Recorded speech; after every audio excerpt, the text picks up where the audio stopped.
Wow, I can't believe Dark Souls 3 is finally here. I got summoned to fight this boss. This level's so beautiful, everything's great. Wow, look up at the sky, what are those things? I can just, oh shit, fuck!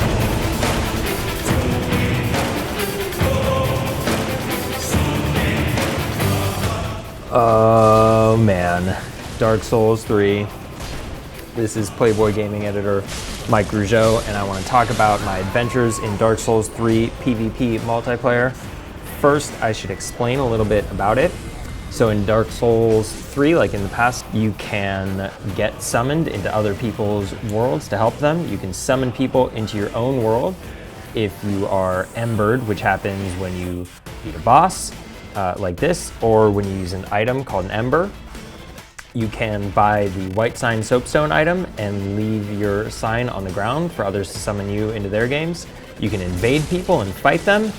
To do that, you gotta get these items from this guy who shows up in Firelink, and I know that it's a lot to take in, but I don't wanna get into any more detail because I wanna get to it. So when you're playing, if you're in embered form, you can summon your friends or strangers to help you and they show up in your game. But that also opens you up to invasions from other players. So we were in this swamp area in the Road of Sacrifices. We got invaded and my buddy Shibs got killed while we were fighting this crab and this invader all at the same time. The red guy is the invader, so he's a bad guy. All he wants to do is kill us. So then these blue phantoms started showing up. They're like area guardians, so when you enter the area, they get summoned into your game automatically to fight you. But what happened is the blue phantoms and the red phantoms started fighting and they killed the invader for us. So Mr. Good Noodles and I go and hide, hoping that the blue phantoms won't find us. Of course they do, and we're down a guy because Shibs got killed. He's trying to put his summon sign down again, but it's not appearing. So basically it's an even fight, which when you're playing Dark Souls, you never want an even fight. So it became 2-on-2. I'm fighting this guy, basically hanging on by a shred, but Mr. Good Noodles kills the other guy. So now it's 2-on-1. That's much better odds. And it looks like we got the upper hand, and then, yeah, that guy just falls. That guy just falls down a fucking hole. So we wave goodbye. And then, of course, Shibs' summon sign appears right away. Because that's Dark Souls. Okay, Adventure 2. There's this spell called Chameleon, and it's my favorite fucking thing in the world. Basically, you turn yourself into an object that looks at home in whatever environment you're in. So we had Shibs sit in the corner as if he wasn't there as bait, and as soon as this guy comes up, pop him in the back. Didn't quite work out as planned, but still pretty good. Then this other invader comes in, and now it's a whole thing. Now it's a battle royale. But that initial ploy with the statue, I fucking love that. This game's about subterfuge, you know? It didn't always work out that well, though. This guy wasn't falling for it. As you can see, Shibs and Mr. Good Noodles follow him out. So I decided I would just follow and see what it would take for the guy to notice me. He never really did. And I got to him a little late. But that was fun. So I wanted to try it on the boss, too. This is the boss of this area. And I thought maybe he won't attack me if I turn myself into a statue. As ridiculous as that looks. And yeah, it turned out he didn't notice me at all, which is kind of ridiculous. But so my phantoms just finished the entire fight for me. Yep. Thanks.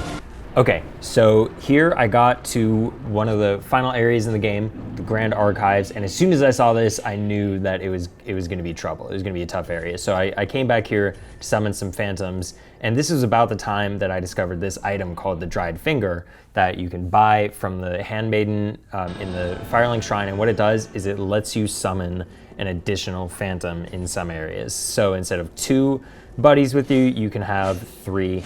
And then you're rolling with a squad of 4, which is completely fucking ridiculous. Basically, you just like stomp all over everyone. But it also opens you up to way more invasions. So I'm dunking my head in wax here for some reason, and this invader shows up. And normally that would scare me, but I have these 3 fucking henchmen who just go after him. So I just go off and do my thing in other parts of the level and let my phantoms take care of it. Throughout this level also, you keep, it's like one of those super intricate Dark Souls environments where you keep finding more and more shortcuts back to the bonfire. Every time that happened, I would summon more phantoms, so I always had a full squad of 4. There's invaders popping in and out constantly, and the odds are always in our favor, which like sucks for the invaders, but is awesome and fun to play. And yeah, this was like pretty much the most fun I've ever had in these games. Oh, this is good. So this guy, poor unsuspecting invader, just pops up right in the middle and basically has 0 chance of ever, I don't know what you thought was gonna happen, buddy. This is the first time I finally died in this area, when this wizard guy basically jizzed all over me. You lose the ability to move. So this guy got lucky. But the fun shit is that you just summon more phantoms and try again, so do it all over again. I have more misadventures. This was a saga that lasted like 2 hours. So now we're further in the level and we're fighting this big ass guy, and these 2 assholes come out of nowhere, and that's a common strategy for invaders, is they'll wait until you're fighting some big tough enemy and then they'll roll up. But when you have a squad of 4 friendlies, this guy just fell off. When you have a squad of 4 friendlies, it kinda doesn't really make a difference, like they're not gonna win. This guy was trying to lure us up the steps, so I decided to leave and get some more, get another friendly phantom because I was down a guy. So I go into this hallway and this other guy comes out of nowhere. I'm like, shit, it's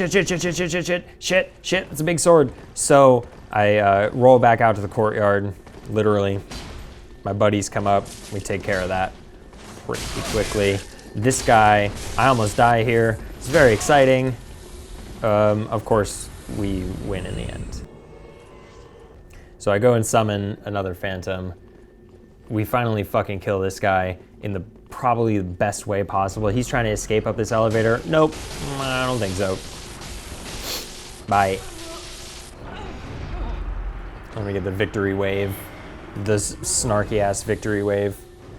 Collapse in happiness. And we head back up. So at this point, we're getting toward the end of the level, just demolishing everything in our path. Still getting challenged by invaders constantly, which like is not normal, but it's super fun. And then we finally make it to the boss. And this is a boss that I've heard from other people. It's like really tough. It's like these 2 princes who you have to fight, and it's one of the last bosses in the game. But the funny thing is, when you have 4 people on your team, it's nothing. It's just hilarious. It's like comical how quickly you kill everything, and it kind of it's like a different game, you know? It's like a totally different game. So yeah, that's Dark Souls 3 PvP. I suggest for anybody who wants to start playing this way, do some research. We'll be putting out another video about sort of the nitty-gritty on how to do all this stuff. But there's a lot of details as this game doesn't communicate, which anyone who's been playing it already knows. But there's a lot to it, and it totally changes the game. It's a lot of fun. So again, this is Playboy Gaming Editor, Mike Rougeau. Follow me on Twitter @RogueCheddar and go to playboy.com/.